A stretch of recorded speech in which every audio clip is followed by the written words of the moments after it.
Hey, everybody. Happy Labor Day weekend, and welcome back to our Catalyst live stream. If you're with us today for the first time, we're glad you're joining us. And today is a great day to join us because we're starting a three-part series entitled Love Thy Neighbor. But before we get into the series and the message and the worship today, I wanted to remind you of something or bring you back to something I talked about last week that basically talks about where we're going. First of all, we announced last week that we would be suspending having in-person services until January of 2021. And if you weren't with us, I want to make sure you understand why we're doing that. And basically, it relates to us not wanting to in any way, shape, or form jeopardize or put at risk anyone's health or well-being, not the people that are a part of Catalyst, one another, or the people who might be visiting us, people from the Ithaca community. And so as you can imagine, that's not an easy or a casual decision to make. And so our leadership team and our staff, as we work through the information around this, we just became convinced that we could not really be able to offer you a quality in-person service, a quality worship service, given the close proximity that we found or that we've had the last 5 years in the Kitchen Theater. And also we became convinced that to create that kind of quality adult or children's worship experience, it would be really difficult to do with the social distancing and mask guidelines that are currently out there. And so anyways, we decided to be able to wait, but we're not going to wait about everything. And so if you were with us last week, you heard me talk about establishing 3 habits this fall. Habit number 1, establish a Sunday gathering routine. And I think some of us have probably gotten out of that routine. I mean, we were maybe used to showing up at the Kitchen Theater on Sundays and worshiping with one another and fellowshipping with one another, but we got out of that habit during this pandemic. Maybe we started watching the live streams, and maybe we stopped watching the live streams. And so what I'm going to challenge you all to do is to gather with someone or someone else from Catalyst on Sundays, on the time of your choice. And we're going to even move our live stream an hour earlier. We're going to move the start of it to 9 a.m. just to give you more flexibility. You may be meeting at 9 or at 10 or at 5, but to gather with others like the early church was doing in homes, and to be able to work with one another, to listen to the message, to share with one another's life. Number 2, I'd like to challenge you to make sure that you have the habit, if you have children, of keeping your kids connected to Orange. And that's an amazing curriculum that we offer to both kids and teens. And we have that available through my wife, Kathy, who sends those out. If you need more information about it, feel free to reach out to us. If you need more help in terms of utilizing it, feel free to reach out to Kathy to get that help. Number 3, I'd like us to establish a habit of much prayer. And when I say much prayer, I mean something that's more than you're currently doing, something that's extraordinary. And I'd like to have you direct some of that prayer towards Catalyst. And in particular, how we can sort of rethink and reimagine where we're doing things and how we're doing things. In other words, that we would have some kind of innovation about maybe a new site or a new strategy to be able to do the vision and the mission that we already have committed ourselves to. Secondly, that result of that should be influencing the city of Ithaca. And third, hopefully impacting lives with transformation and multiplication. Basically, followers of Jesus who are making followers of Jesus. And so with that in mind, I want to make sure that we have an attitude of doing something as we head into the fall. We're not stopping doing church. In other words, Catalyst is not closed. In fact, Catalyst is open because we are not fixed to a building. We are not fixed to the Kitchen Theater, and we're not even fixed to a service or a certain format. What we should really be fixed to is one another and walking with one another as we follow Jesus. So we're going to head into the 2 worship songs with Tyler and Hannah today. And before we start that, I want to just give you a preview of today's message, which is going to be called Love Thy Neighbor, Price Check. We'll see you in a little bit.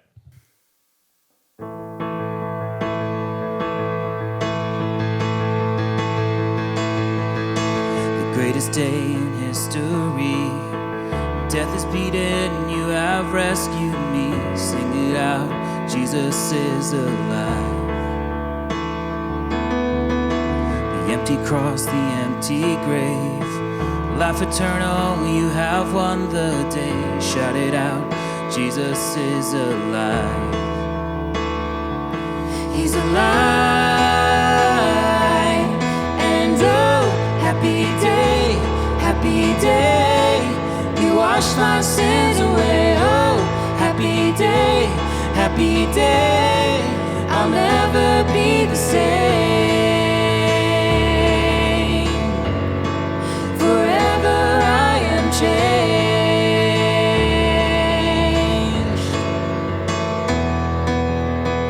When I stand in that place, free at last, meeting face to face, I'm yours, Jesus, you are mine.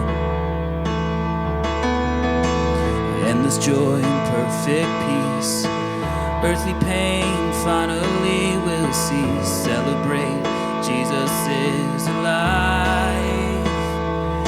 He's alive. And oh, happy day, happy day. You washed my sins away. Oh, happy day, happy day. I'll never be the same. Forever I am changed.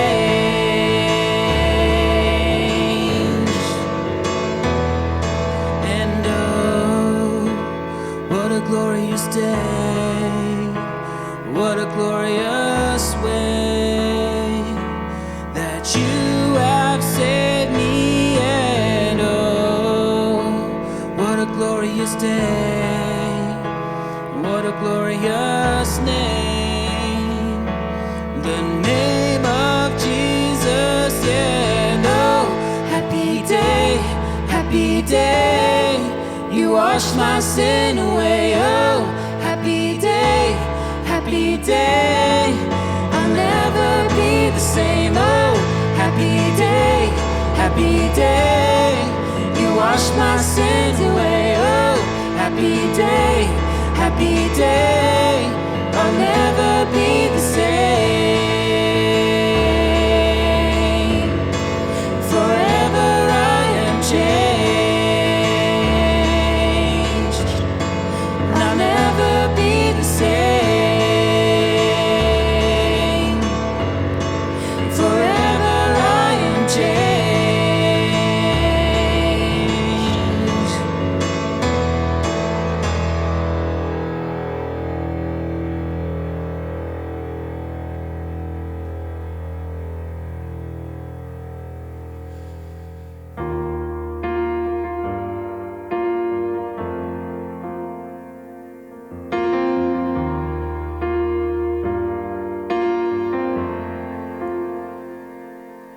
When the storm is raging all around me, you are the peace that calms my troubled seas. And when the cares of this world darken my day, you are the light that shines and shows me the way. Oh, the beauty of your majesty. On the cross you showed your love for me. Beautiful Lord, awesome and mighty. I'm captured by this love I see. Beautiful Lord, tender and holy. Your mercy brings me to my knees. It's your mercy that has made me free. Beautiful Lord.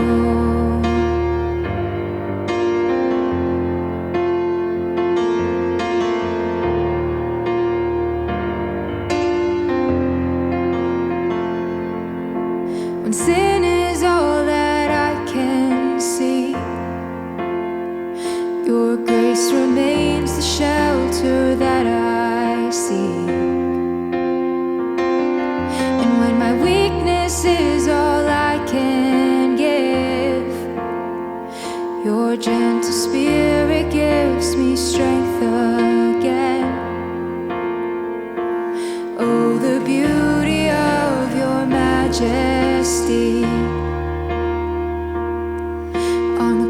cross you showed your love for me.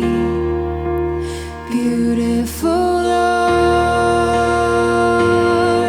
awesome and mighty, I'm captured by this love I see.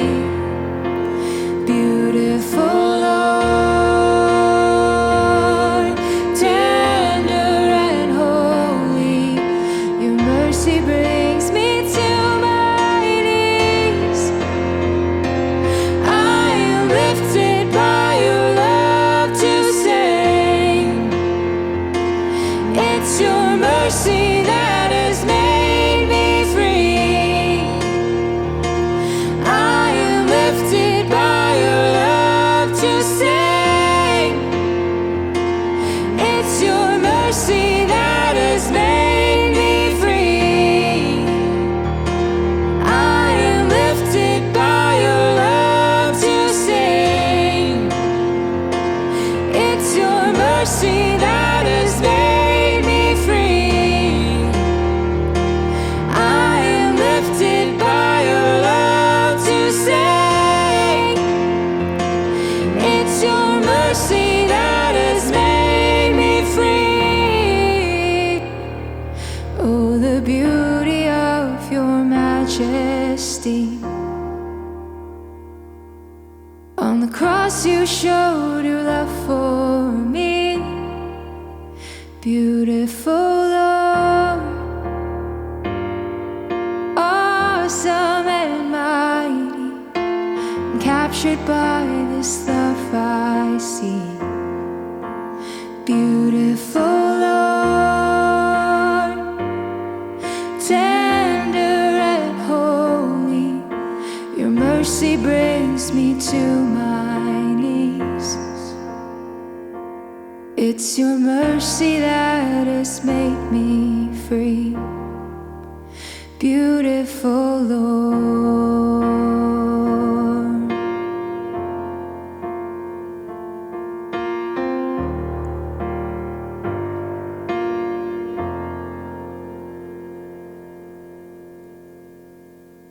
So we're going to start today's message, Love Thy Neighbor, in Matthew's account of the life of Jesus. In chapter 22, verse 34, it says this: hearing that Jesus had silenced the Sadducees, the Pharisees got together. And that's a really important start because the Sadducees and the Pharisees were the two religious group of Jesus' day. And the Sadducees had a belief that there was no afterlife. There was no resurrection. And so they had just got done trying to grill Jesus with a solution that he couldn't solve or a question that he couldn't solve. And he basically said to Jesus, hey, you know what? How about if someone marries a woman and this person has 6 brothers, and then that person dies and the oldest brother marries the woman as per the law, and on down the line, and each brother keeps dying until they're all gone, and then the wife dies.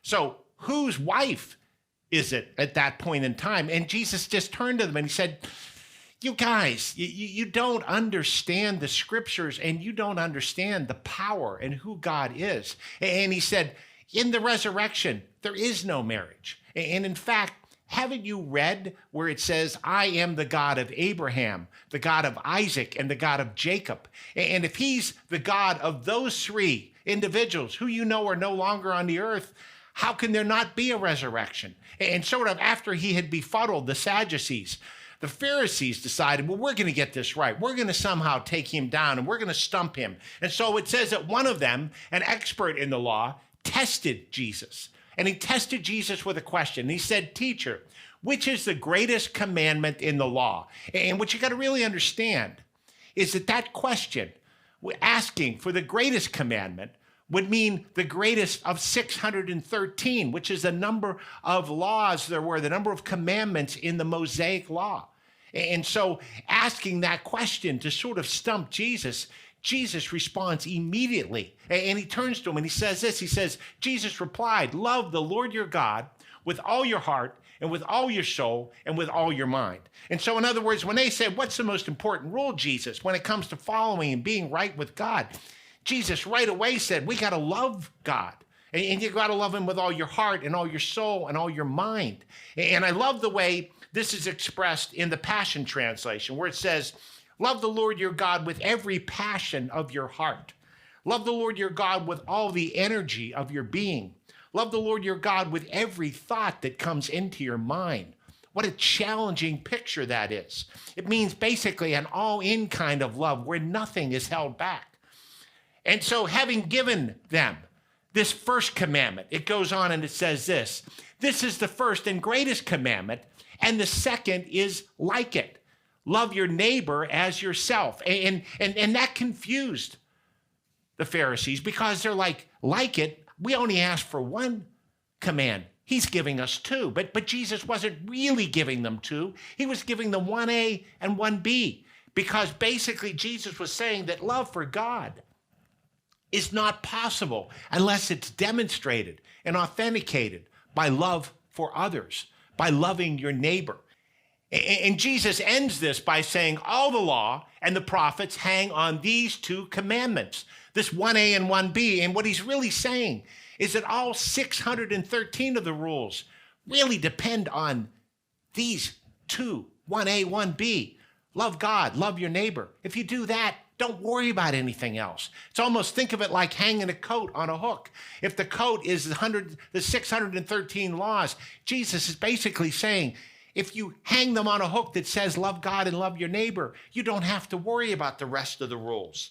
And so in doing that, it leaves us, or Jesus leaves us with a question. And that question is this: who is my neighbor?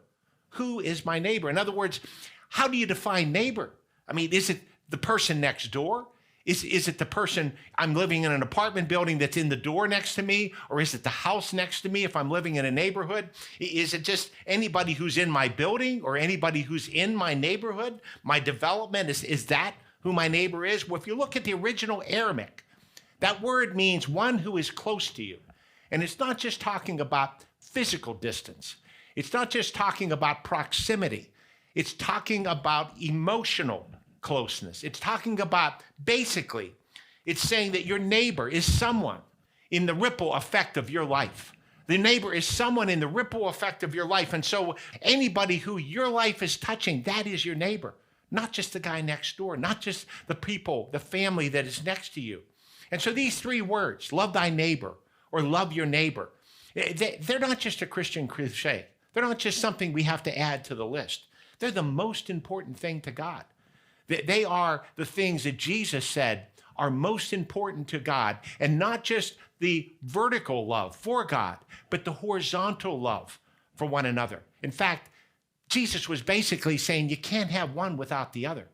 You can't have a vertical love for God, a me and Jesus, a Lone Ranger type love that doesn't also be accompanied by a loving your neighbor, loving other people that are within the ripple effect of your life. And if you want the definition of love, you certainly should go to 1 Corinthians 13, where it talks about the patience and the kindness of love, that love doesn't envy, that love doesn't do any wrong, it doesn't boast, it's not proud, or it doesn't dishonor somebody else, that it's not self-seeking. It doesn't set itself out as number one. It's not a looking out for number one mentality, and that it's not being angered at other people. It's not keeping score of things that people have done to offend you. It's basically when we come to a place that we forgive other people. That's the kind of love Jesus is talking about. And you know what? That's not easy, that kind of love. In fact, if you're looking at the world around us right now, we basically are seeing a different kind of reaction to our neighbor. We're seeing a neglect your neighbor. We're seeing a exploit your neighbor. We're seeing abuse your neighbor, oppress your neighbor. We're seeing kill your neighbor. During this pandemic, we saw the knee of a man on another person's neck, George Floyd's neck. We saw that as a sense of kill your neighbor. And we've seen others. We've seen stealing, vandalism, arson, all of these things. Not what Jesus was talking about. And we're going to look at two ways today that we can perhaps take love thy neighbor off the pages of Scripture and bring it in to our hearts and into our lives. We're going to look at two ways during this series that we can perhaps transform our neighboring. Two ways to transform our neighboring. First of all, it's going to be a need to embrace a new mindset. And that's what we're going to talk about today. And then next week, we're going to talk about a need to go and do 3 critical things to stop and notice, break through barriers, and pay the price. But today, we're going to focus on how we think. We're going to focus on our mindset towards our neighbor. And so the first step in this transforming our mindset requires what I'm going to call a price check. It requires us to stop and consider the value of something else. And in fact, from the business that I own, Advantage Sport and Fitness, I've been selling things for many years. I've been selling things for 33 years. And so during that time, I've come to recognize that the value of something is not just what price you put on it. It's what someone will pay for it. That you know how valuable something's worth by what someone is willing to pay for it. That's what ascribes value. And so if we start to think about what's the value of another person, what's the value of me, how would those values be ascribed? Jesus, who was an expert on this question of what about you, this question about what's the value of you, he leaves us with a way to check that price in his own life. He left us with a way to look back and be able to see what value did Jesus ascribe to us. And Peter, who is one of his closest followers, answered this question in his first letter, in which he says this. He says, "For you know," meaning you should know this, "that it was not with perishable things, such as silver or gold, not something that many consider valuable, but really aren't lasting value, that you were redeemed." And the word redeemed means purchased back. It means bought from the empty way of life handed down to you from your ancestors. In other words, Peter is saying, hey, it wasn't with just perishable things. It wasn't with something that's physical that your life was purchased back from an old way of life that really, in other places, Paul described as being blind, being lost. He said it wasn't from with just something perishable. It was something that is a far greater value than that. And so how much was it worth? That's what's really answered in this. And so Paul goes on to answer this question of what was I worth? What was the price tag that Jesus put on me? What was the price tag that God the Father put on me? And that price tag was a death on the cross. That price tag was the lifeblood of Jesus. And here's what Peter says. He says, "But with the precious blood of Christ, of Jesus, a lamb without blemish or defect." In other words, you weren't purchased with perishable things like gold and silver. You weren't bought back. You weren't redeemed by that. You were redeemed by the blood of Jesus. You were redeemed by the lifeblood of the one that John described as the Word made flesh. The one that John said was in the beginning, that he was in the beginning before everything else, that he was a part of creating the universe, the one that he described as being full of grace and full of truth, that created all things. And because of this, because of what Jesus did on the cross, when we begin to ponder what is my value, what is your value? What is the value of all people on this earth? What is the value of anyone in the human race? We can all look and basically say this: everyone is someone. Everyone is someone. It excludes no one. It excludes not the person that you dislike the most in life, the person that's hurt you the most, the person that took something from you. It includes everyone, because everyone is someone that Jesus died for. Everyone is someone that Jesus died for. And we all know that we've heard that everyone was created in the image of God, that the human race has that distinguishing characteristic, that we were created in the image of God. And that it also talks about the fact that we've been fearfully and wonderfully made.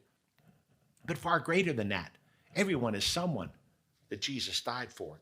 And when you have that price check on your value before God and the value before other people, it can be a game changer in how you relate to and treat others. It basically can stop a cancel culture mentality, because you're not going to cancel someone who Jesus died for if you consider that. It's going to be able to help you eliminate all forms of racism, because you're not going to be racist in your attitudes towards someone that Jesus died for. And in the end, the violence we are seeing can be solved by people stopping and saying, that person whose business I'm looting or breaking into a window on or lighting on fire, that person is someone that Jesus died for. And when John, in his 3rd chapter, verse 16 says, God so loved the world that he gave his only begotten son. In other words, he paid the price of the lifeblood of Jesus for us. He so loved the world, all people, the entire human race, that he sent his son to die for our sins, something that we have to individually receive and accept and decide to follow him. But at the same time, it's a game changer in how we treat one another. It's a game changer in us being able to love thy neighbor. And if you're not a Jesus follower, this should be inspiring. But if you've made a decision to follow Jesus, this should be far more than inspiring. It should be the pathway for you to love your neighbor. It should be the way for you to be able to fulfill the law that Jesus gave us on the night that he was arrested, when he stood amongst his disciples. And after he said, this is a new covenant that I'm creating and cutting with you, but I'm going to give you a new commandment. And that commandment's going to be to love others as I have loved you. And so Jesus was saying as I, so you. As I am going to show you tomorrow. And they didn't know what he was saying at the time. They were not able to see it until the next day when they saw him hanging on the cross. And when he said, as I show you, by this people will know that you are my disciples. By this people will know that you are loving your neighbor. And so with that in mind, I want you to think about this. If you've ever been in a retail store, and we've done this in our store in Ithaca, you have these machines that help you put prices on things. They're called price tag putters. And they help you to assign the value to something. And I would just want to encourage you to rethink the value that you're assigning to others, to rethink the price tag you're putting on others, whether they are Republicans or Democrats, whether they are liberal or conservative, whether they are Black, Asian, Indian, whatever their race might be, that you are not assigning anything less than what Jesus assigned, that you're not assigning anything less than everyone is someone Jesus died for. That must be our mindset. And we need to have this everyone is someone mindset in order to be able to treat one another in the way that we should be treating one another, to love one another, to have our minds transformed. I believe that's what Paul was talking about in Romans 12:2 when he says this: do not be conformed.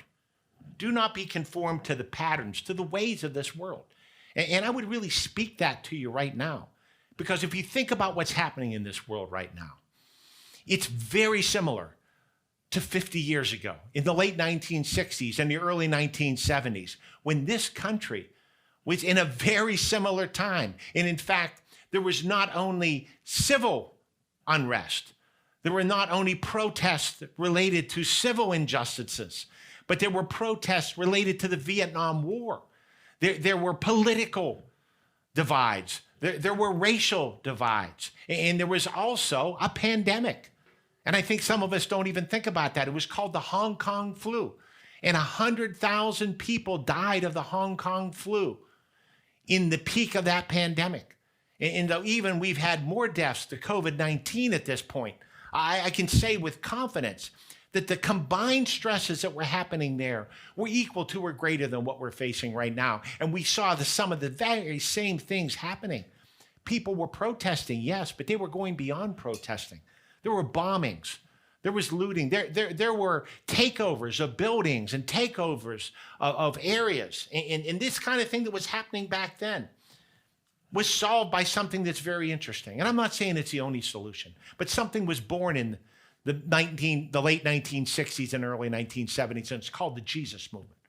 And if you look back in history, you can read about it. It started on the West Coast in Southern California, when young people, many of them who had been in drugs, many of them who had been a part of the drug culture, what I would have called a hippie culture back then, those people began to follow Jesus. And those people began to transform their lives, and they began to multiply. And churches, church movements like the Vineyard were born out of that. And other church movements like Calvary Chapel, they were born out of that movement. And Christian music shifted towards rock and roll. And all of a sudden, the early performers, Larry Norman and Phil Keaggy, and a lot of these early performers, and locally here, there was a barn called the Love-In with a guy named Scott Ross. This was all a part of this movement where young people were turning to Jesus Christ because they were turning to love thy neighbor. They were turning to, as I, so you, the instructions of Jesus. They were turning to this everyone is someone that Jesus died for mentality. And so we need to not be conformed to what we're seeing right now in this world, this pattern that we're looking at, but we need to be transformed by the renewing of our mind, to be everyone is someone that Jesus died for. It can be as simple as that. That can change how you treat other people. And so I want to end today with 3 questions, and then we're going to have a song that's going to complete this, and I think very much tied to what we're trying to say here today. First of all, the questions to consider. Number 1, to whom do you need to add value? Who in your life right now are you undervaluing? Is the price tag lower than everyone is someone? Is the price tag on that person, in your opinion of them, the way you're treating them, what you're holding against them, is that diminishing their value? And I would ask you to reconsider the fact that that person is someone who Jesus died for. Number 2, what in your life have you seen that has made you want to abandon this commandment? In other words, you started out on the pathway of loving God and loving your neighbor, but then something happened and it disrupted your pathway and it made you angry or it made you react. And in that case, you stopped treating people like everyone is someone. And I want you to think back to what in your life caused that and try to go back there and address it. Third, who needs to hear you declare that everyone is someone? Who needs to hear you declare everyone is someone that Jesus died for? Who in your life needs to hear those words, that they are valued, that they have a value that is equal to the life and death of Jesus Christ, that's the kind of value they have. And so this mindset that we're talking about is the beginning, but it's not the end. The second thing, and we're going to talk about this next week, is that we have to go and do something. We have to actually act on this mindset that everyone is someone. It's more than just knowing. Because remember what Paul said in Corinthians, he said, knowledge will puff you up. It's actually going beyond knowing and doing. It's going beyond knowing that everyone is someone and actually taking action on that. And so in closing today, Tyler and Hannah are going to share with you a song. And some of you may have heard this already. And if you had, I'm sure you're going to love hearing it again in their version of it. But it's called The Blessing. And this song was birthed at the beginning of this pandemic in March. And so as it was looking ahead into what was ahead of it and the worldwide social and political upheaval that it couldn't even have seen at that point, and the racial injustices and the protests and the destruction of property and the violence and everything that we're seeing right now, at that time when they wrote this song, when Kari Jobe wrote this song, she was basically saying, you know what, we're all experiencing fears as we look ahead into this uncertainty, into this unknown. And we've all are beginning to experience losses, some of it loss of life of a loved one, and disappointments. Maybe it's related to someone's business that just isn't going to make it. But in the midst of all that, I think that Kari Jobe is saying everyone is someone. And that she was saying we need to speak the blessing of God, the Father, and the Lord Jesus Christ on these someones. And she basically is saying, may his favor be upon you. May his favor be upon your family. May his favor be upon your children. May his favor be upon your children's children, your business, your neighborhood. May his blessing be on you. And also, it was saying all around you and within you, because he is with you and he is for you. And we're going to end this message today with a song with Tyler and Hannah, and they're going to share with you what it means to experience and to speak on someone else's life, the blessing of Jesus Christ and God the Father. And I hope that as you hear this song, you can just meditate on the fact that everyone is someone Jesus died for.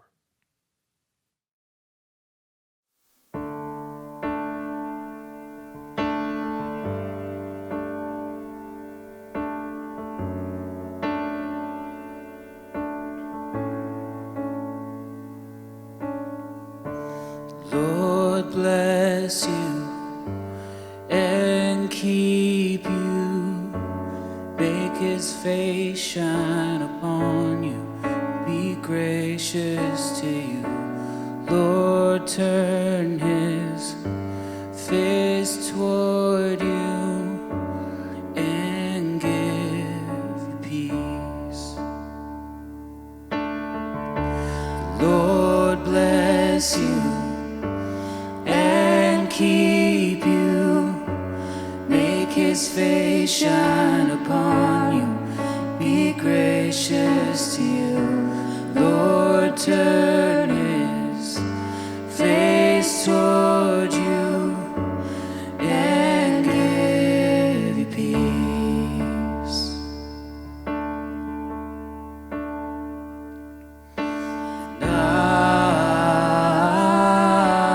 Amen. Amen. Amen. Amen.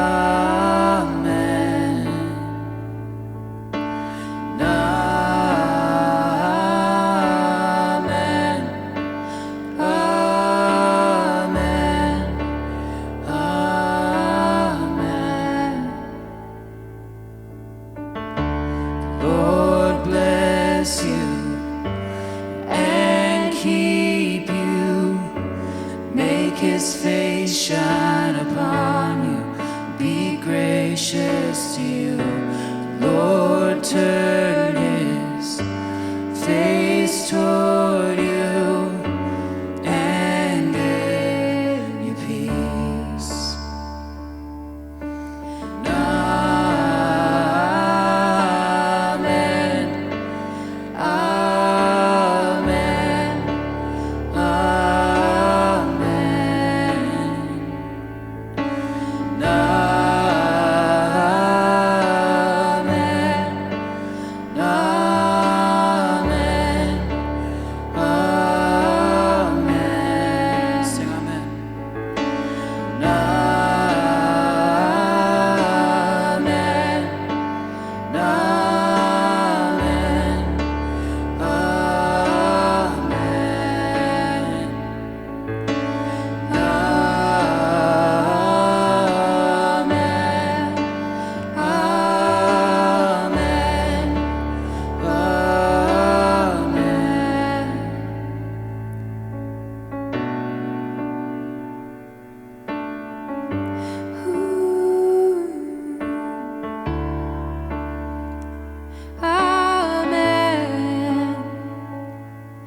His favor be upon you and 1,000 generations, and your family and your children and their children and their children.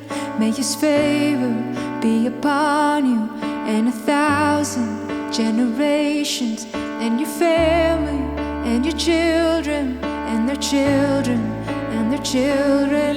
May His favor be upon you for 1,000 generations, and your family and your children and your children and their children. May His favor be upon you for 1,000 generations, and your family and your children and their children and their children. May His presence go before you and behind you and beside you, all around you and within you. He is with you, He is with you, in the morning, in the evening, in your coming and your going, in your weeping and rejoicing. He is for you, He is for you, He is for you, He is for you, He is for you, He is for you, He is for you, He is for you, He is for you, He is for you.